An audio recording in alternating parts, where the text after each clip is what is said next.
अंग्रेज़ी में एक कहावत है, today a reader tomorrow a leader.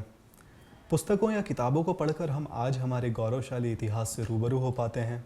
अच्छे साहित्यों को पढ़कर हम मानवीय संवेदनाओं के प्रति संवेदनशील हो पाते हैं और साइंस एवं टेक्नोलॉजी के ज्ञान अर्जन से हम समाज की प्रगति में अपना योगदान दे सकने की दीक्षा प्राप्त करते हैं। कहा जाता है, पुस्तकें वो रोशनी है जो हमारे अंदर से अज्ञानता के अंधकार को दूर करती है एवं हमें जीवन जीने का एक नया सलीका भी सिखाती है। आधुनिक प्रिंटिंग मशीन के आविष्कार के बाद से अच्छी पुस्तकों को पढ़ने एवं पढ़ाने का सिलसिला काफ़ी लंबे अरसे तक कायम रहा, लेकिन अब इसे इंटरनेट, सोशल मीडिया और ई कंटेंट के बढ़ते प्रचलन से चुनौतियों का सामना करना पड़ रहा है। निश्चित तौर पर बदलते समय के साथ पद्धतियाँ भी बदलती हैं, लेकिन हर एक मीडियम के अपने कुछ गुण दोष अवश्य होते हैं।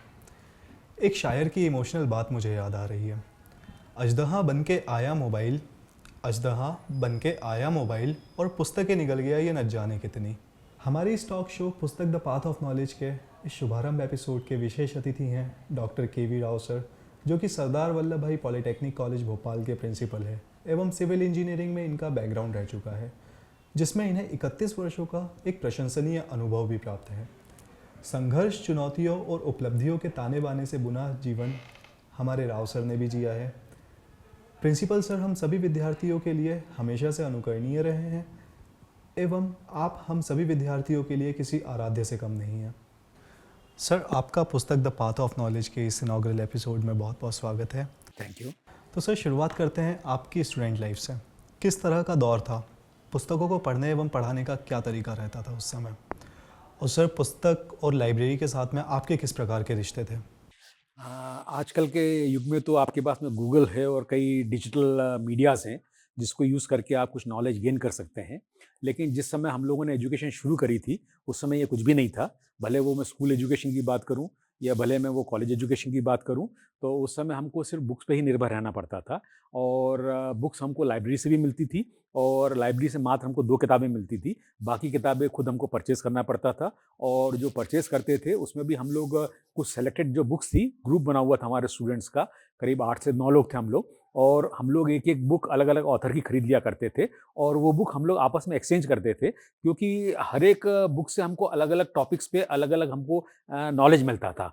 तो इसलिए इस प्रकार से हमने बुक्स भी खरीदी थी और पढ़ा भी था हम लोगों ने। और उस समय हमारे जो टीचर्स थे, वेल नोन प्रोफेसर्स थे जो स्कूल में भी थे और कॉलेज में भी जो थे, और उनका जो गाइडेंस हमें मिला है, उनका जो टीचिंग हमें मिला है, उनका जो नॉलेज हमें मिला है, वो मेरे लिए बहुत ही लाभदायक रहा और उन्हीं के कारण मैं आज यहाँ पर आपके सामने इस कुर्सी पे बैठा हूँ मैं।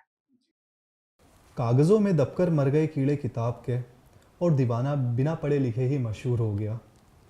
सर, कुछ स्टूडेंट्स बशीर चंद्र के इस शेर को रेफरेंस में लेते हुए पुस्तकें पढ़ने में टाला मटोली एवं बहानेबाजी किया करते हैं। सर, उन स्टूडेंट्स के लिए आपके क्या विचार हैं और क्या संदेश है?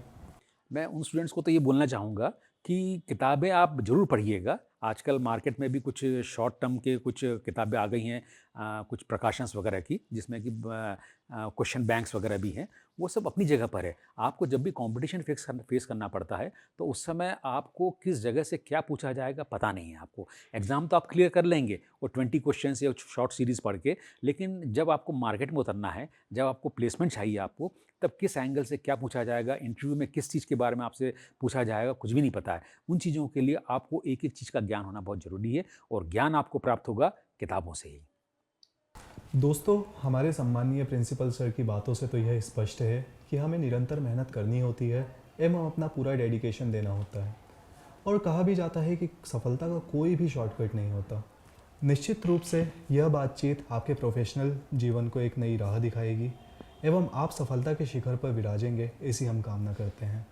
हमारे प्रिंसिपल सर का भी बहुत बहुत धन्यवाद, जिन्होंने अपने बिजी शेड्यूल में से थोड़ा सा समय निकालकर हमारी इस टॉक शो का निमंत्रण स्वीकार किया एवं अपने आशीर्वचनों से हमें अनुग्रहित किया। सर, हम सदैव आपके आभारी रहेंगे। आपका बहुत बहुत धन्यवाद। इसलिए आपसे इस वादे के साथ कि हम कभी बिछड़ेंगे नहीं और वापस मिलेंगे एक नई पुस्तक के साथ, तो फिर देर किस बात की। युवा चैनल को सब्सक्राइब करें, इस वीडियो को लाइक करें और बेल आइकन को ऑन करना बिल्कुल भी ना भूलें।